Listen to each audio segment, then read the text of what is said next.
Pada video kali ini, saya akan sharing kepada kalian kisah nyata bisnis kuliner kaki lima. Dalam waktu 7 bulan hasilnya bisa untuk membeli mobil mewah Mercedes-Benz. Oke, jadi kalian pastikan tonton video ini dari awal sampai habis. Karena saya akan spill semuanya, dan ini benar-benar daging banget. Jadi kalau kalian sudah menonton video ini sampai habis, pasti kalian akan mendapatkan ide ataupun akan mendapatkan insight agar bisa membuka bisnis kuliner yang viral juga. Ataupun hasilnya juga bisa mendekati, bahkan bisa melebihi apa yang saya hasilkan. Jadi buat kalian yang belum pernah bisnis kuliner, kalian wajib tonton video ini. Buat kalian yang sudah bisnis kuliner dan kalian ingin mengembangkan bisnis kuliner kalian juga wajib tonton video ini. Oh ya, perkenalkan, nama saya David Dimitri. Selamat datang di Spesialis Recehan. Oke, ceritanya adalah tahun lalu, di tahun 2023, saya membangun sebuah bisnis kuliner di kaki lima untuk pertama kalinya. Yang saya jual adalah permian, teman-teman. Mie dari Jepang, yaitu ramen dan juga udon. Nah, ini merupakan pengalaman pertama saya untuk membangun bisnis kuliner kaki lima.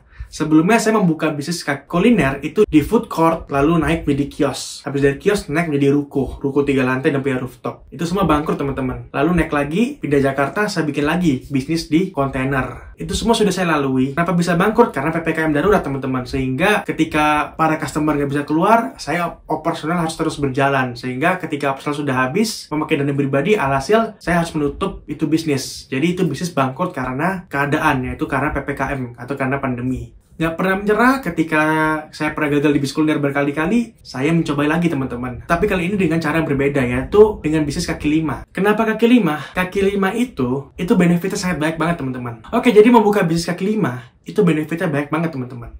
Karena kita bisa membuka di tempat yang strategis dengan biaya sewa yang terjangkau banget. Saya mendapatkan tempat strategis di daerah Blok M, Jakarta Selatan, dekat sana, yang dimana trafiknya itu banyak banget. Tiap malam itu banyak orang yang nongkrong ke sana. Apalagi weekend, banyak banget orang-orang yang dari Jabodetabek itu larinya ke daerah Blok M untuk nongkrong, untuk cari makan. Ketika kita buka di daerah sana, maka sudah pasti trafiknya sudah banyak. Karena baik banget trafiknya di sana, atau orang-orangnya di sana. Selain harganya murah dan juga bisa memilih tempat yang lebih strategis, biaya-biaya lainnya juga murah, teman-teman. Sebagai contoh nih, saya untuk biaya kebersihan dan juga biaya listrik dan air itu cuma Rp5.000. Total 1,5 juta per bulan saya keluar. Dan saya sudah bisa mendapatkan lokasi berjualan di daerah yang paling rame. Bayangin kalau saya sewa ruko di sana. Ruko di daerah Blok M, daerah Majestic, daerah Gandaria, atau daerah dekat Melawai, itu rata-rata harganya kurang lebih 200 hingga 300 juta per tahunnya. Yang bisa dibilang untuk per bulannya tuh belasan hingga 20-an juta rupiah untuk sewa per bulannya. Gak mungkin banget dong untuk membuka bisnis dengan modal yang pas-pasan untuk membuka di daerah tersebut. Jadi solusinya adalah kaki lima. Oke, jadi di sini saya membuka ramen dan udon dengan konsep gerobakan, yang dimana gerobaknya saya desain seperti gerobakan Jepang-Jepangan. Ketika kita ingin membuat sebuah bisnis, wajib membuat sebuah konsep. Jangan sekedar berjualan, tetapi kita punya konsep untuk jualan tersebut. Karena dari konsep ini, kita bisa membangun sebuah brand, yang dimana brand ini nanti adalah bisa membuat bisnis kamu bertahan lebih lama, ataupun dengan waktu yang cukup lama. Dan juga orang bisa tahu dan bisa membandingkan ramen yang lain dengan ramen yang saya punya. Dari apa? Dari brand. Oke, jadi di sini saya membangun sebuah gerobak di Jepangan, yang dimana gerobaknya custom. Bukan gerobak angkringan, bukan gerobak ramen, bukan gerobak bakmi. Jadi saya custom sendiri gerobak, yang dimana gerobak ini saya ambil konsep tahun sebelum 2000, ataupun tahun puluhan, yang dimana gerobak ini benar-benar vintage, dengan warna coklat tua. Yang dimana gerobak ini tuh mempresentasikan kehidupan Jepang di zaman dulu, sehingga ini benar-benar vintage. Nah, setelah konsep sudah ada, sudah pasti gerobak saya berbeda daripada yang lain. Dan juga saya memberikan nama yang vintage juga, teman-teman. Saya menggunakan nama Jepang-Jepangan, yang dimana nama Jepang ini tuh menandakan benar-benar ini nuansa khas Jepang, kental khas Jepang. Oke, setelah gerobak sudah ada dan nama brand sudah ada, lalu saya bikin produknya. Karena kebetulan saya sebelum pernah jualan ramen, ya udah saya bikin ramennya dengan HPP terjangkau. Kenapa HPP terjangkau? Supaya bisa menjual dengan harga lebih murah. Tetapi ternyata ketika saya melakukan namanya research and development, saya tidak bisa nih menjual ramen yang enak dengan HPP terjangkau. Otomatis untuk menjual satu mangkok ramen itu modalnya hampir 10.000 per mangkoknya. Sehingga nggak mungkin banget nih ngejual dengan harga murah. Oke, akhirnya saya berpikir untuk melakukan yang namanya diferensiasi. Maksudnya diferensiasi adalah saya memecah-mecahkan menu yang akan saya jual. Yang dulunya saya berjualan paketan, misalnya ramen dengan topping ayam, ramen dengan topping beef, ramen dengan topping katsu, saya jual jadi satu. Sekarang saya pecah-pecahkan. Saya percaya kenapa? Karena ini juga untuk jadi marketing, teman-teman. Jadi ramennya saya jual sendiri. Ramen mie sama kuah doang, satu mangkok, saya jual Rp12.000. Saya dapat keuntungan kurang lebih Rp3.000. Bahkan bisa Rp4.000, tergantung dari harga ayam dan harga bawang bombay. Jadi naik turun, teman-teman. Oke, setelah itu saya bikin beberapa kuah yang dimana ada kuah tori paitan, kuah dari ayam, kuah pedas, dan juga kuah kecap asin. Yang dimana HPP hampir sama semua teman-teman ya. Dan paling mahal tetap aja kuah ayam karena prosesnya sangat lama banget. Bayangin aja saya untuk membuat 300 porsi, prosesnya 5 hingga 7 jam. Lama banget prosesnya. Karena saya harus mempresto ayam dan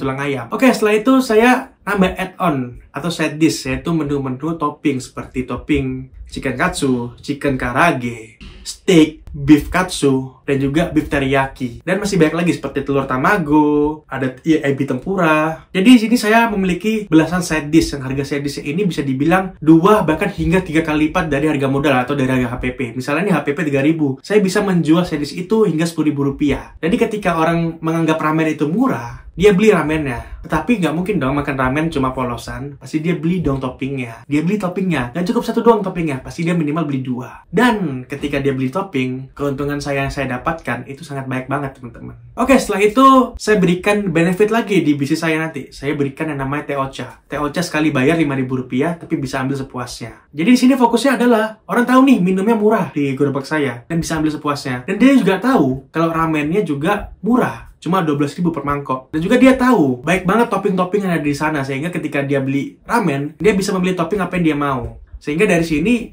apa yang dia inginkan enak banget. Jadi customer tuh benar-benar tidak bosen dan tidak boring dengan apa yang saya jual. Apalagi yang saya jual rasanya terbaik teman-teman. Kalau bisa dibilang terbaik tuh yang saya pastikan orang ketika datang itu nyoba pasti balik lagi. Itu yang saya buat teman-teman. Karena saya belajar di bisnis kuliner itu kita tidak serta-merta masalah harga, tapi masalah rasa juga. Ketika orang beli produk kita dan dia merasakan ini enak dan harganya itu sesuai dengan apa yang dia dapatkan, kemungkinan besar dia akan kembali lagi dan untuk memakan apa yang kita jual lagi. Disitulah omset terbesar di bisnis kuliner. Orang udah pernah datang dan dia datang lagi.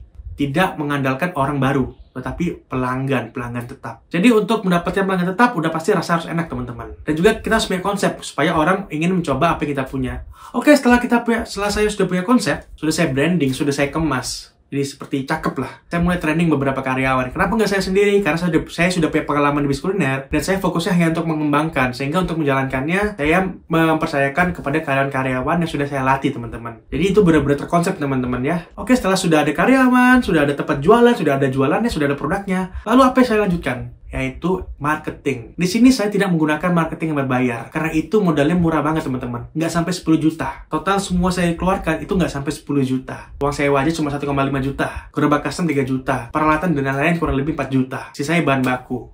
Ya, jadi kurang lebih sama titik bengek ataupun dengan hal-hal yang tak terduga kurang lebih 10 juta lah teman-teman. Dan di sini untuk tempat dine-in-nya saya nggak ada yang namanya meja ya. Saya fokusnya hanya bangku aja karena tempatnya sangat terbatas banget teman-teman. Dan saya menyediakan mangkok dan juga piring sehingga orang nggak kepanasan. Oke, setelah itu semua sudah ada, saya merekrut 2 karyawan. Dan saya juga ikut mantau dan juga ikut membantu di awal, khususnya 1 minggu hingga 2 minggu awal. Saya selalu membantu di tempat tersebut untuk menjadi kasir ataupun menjadi bagian pembuat ramennya teman-teman. Oke. Awal-awal buka, itu lumayan mah. Saya mendapatkan omset kurang lebih 3.000 hingga 5.000 rupiah selama seminggu awal per harinya. Yang beli dari traffic. Jadi baik banget orang yang lewat, orang penasaran, nyoba. Dan luar biasanya dalam waktu seminggu itu, biarpun saya belum marketing, orang yang udah pernah nyoba, itu datang kurang lebih 2 hingga 3 kali dalam waktu seminggu. Berarti dia suka dengan apa yang saya jual. Oke, saya benar-benar pede nih dengan apa yang saya jual. Saya berani untuk memviralkan ini supaya gerobak ini bisa lebih ramai dan mendapatkan omset berkali-kali lipat. Lalu apa yang saya lakukan? Saya menggunakan marketing organik, teman-teman. Marketing organik ini bisa dibilang marketing tidak berbayar.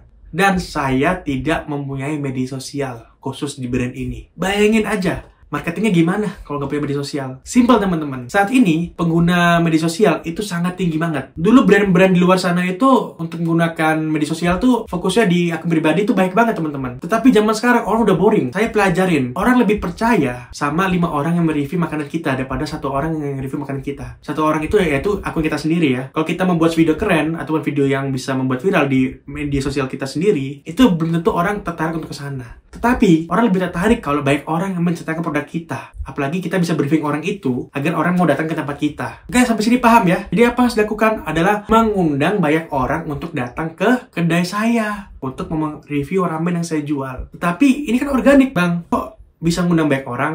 Ya, ini adalah the power of TikTok. TikTok, biarpun follower kamu 0 ataupun kamu pengguna baru, kalau kamu mempunyai video yang menarik, kemungkinan besar video kamu akan ditonton oleh banyak orang, teman-teman. Itulah hebatnya TikTok. Nah, organik dari mana tanpa berbayar? Saya mencari konten-konten kreator di Jakarta Selatan ataupun di Jakarta, saya searching di TikTok. Oke, ini spill buat kalian ya. Kuliner Jakarta Selatan. Keluar tuh konten-konten yang FYP, kuliner Jakarta Selatan. Saya klik semua satu persatu. Lalu saya cek followernya dan saya cek biodatanya. Kalau followernya juga sampai 1000, itu saya DM. Halo Kak, boleh nggak review kedai kami? Nanti kami barter sama makanan gratis dan menu-menu terbaik kami. Saya undang puluhan orang untuk datang ke kedai saya secara gratis. Tetapi, saya barternya adalah barter apa yang saya jual. Saya barter ramen dan beberapa topping. Oke teman-teman, sampai sini paham ya? Jadi saya bisa mengundang banyak influencer ataupun membayar content creator tanpa harus berbayar. Karena mereka akan postingnya di TikTok yang dimana kemungkinan besar kalau video menarik, maka itu akan FYP dan viral.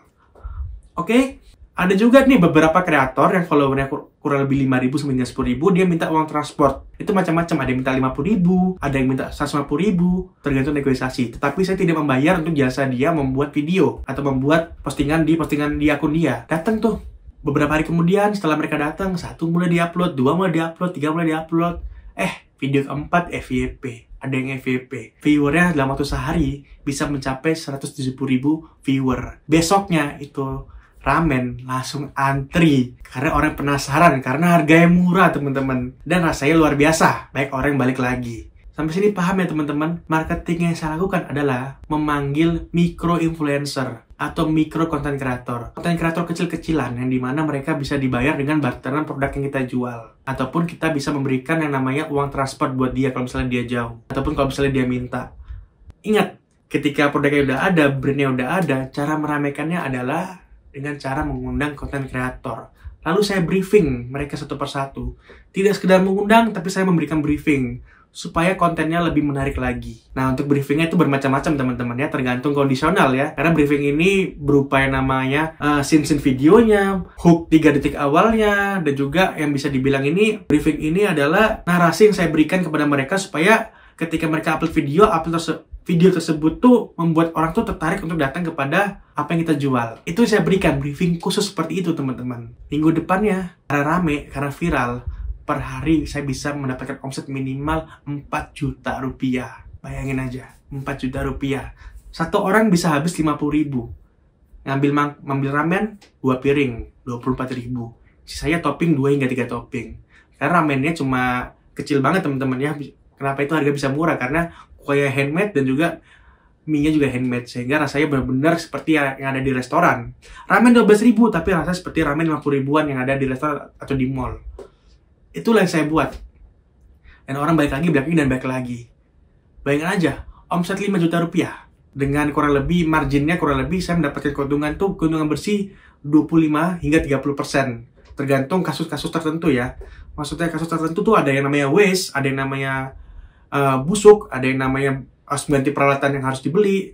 Jadi keuntungan yang saya dapatkan kurang lebih bisa dibilang rata-ratanya di angka 25%. Bayangin aja, omset per hari minimal 5 juta, dikali 30 hari, dapatnya 150 juta omset per bulannya.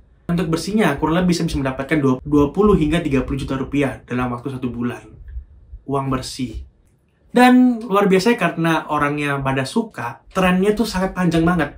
Sampai sekarang, dia sudah lahir, usianya sudah setahun lebih 2 bulan ya.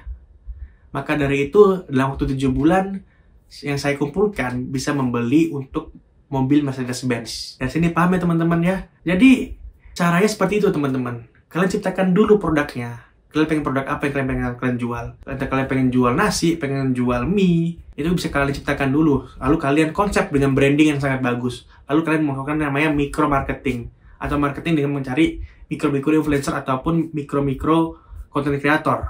Oke, dari spill ini aja kalian sudah pasti paham kan? Ternyata untuk memulai bisnis kuliner itu sangat-sangatlah tidak susah. Bisa bilang sangat mudah banget di zaman sekarang. Untuk resep enak, kalian tinggal cari di TikTok, kalian tinggal cari di YouTube. Kalian pelajarin resep enak, langsung kalian ciptakan produknya. Setelah kalian ciptakan produknya, udah kalian kemas, kalian buka tokonya, kalian buka kedainya. Lalu cara cepatnya kalian bisa ngundang influencer, kalian bisa bayar konten kreator. Kalau kalian punya modal berlebih, kalian tinggal undang konten kreator yang sering bikin video FYP. Caranya gampang, searching aja di TikTok kuliner di tempat kalian. Yang kontennya FYP itu kalian undang. Walaupun mereka berbayar, udah pasti kemungkinan besar konten mereka juga bakal FYP. Oke, jadi pada intinya untuk memulai bisnis kuliner, Dan memviralkan bisnis kuliner agar rame, itu sangatlah mudah di zaman sekarang, teman-teman. Tetapi tidak mudahnya bisnis kuliner adalah ketika kedai kalian sudah viral, jualan kalian sudah ramai, otomatis banyak banget antrian yang akan ada. Banyak banget yang akan membeli produk kalian. Ketika banyak banget yang membeli produk kalian, otomatis kalian akan menambah SDM, nambah karyawan. Ketika kalian menambah karyawan, otomatis ada yang namanya problem-problem baru. Gimana karyawan yang belum di training itu belum bisa mengerjakan apa yang bisa dikerjakan dan harus kejar-kejaran dengan waktu, kejar-kejaran dengan pesanan orang, sehingga rasanya tuh belum tentu maksimal, belum tentu konsisten. Jadi yang paling susah di bisnis kuliner adalah bagaimana caranya supaya yang kita jual itu konsisten rasanya. Bagaimana caranya supaya pelayanan kita bisa konsisten, teman-teman. Lalu bagaimana juga caranya supaya marketing berlanjutnya, marketing menengahnya, yang dimana supaya customer itu datang kembali, itu ada lagi caranya, teman-teman. Kalau saya spill semuanya, itu nggak akan bisa di video ini, karena bakal panjang banget, teman-teman. Dan itulah banyak banget yang akan saya sharing di video-video berikutnya tentang bagaimana caranya menjalankan bisnis kuliner. Apalagi saya membangun beberapa bisnis kuliner dari kaki lima yang akan saya sharing di channel ini. Oke, sampai jumpa di video berikutnya. Terima kasih.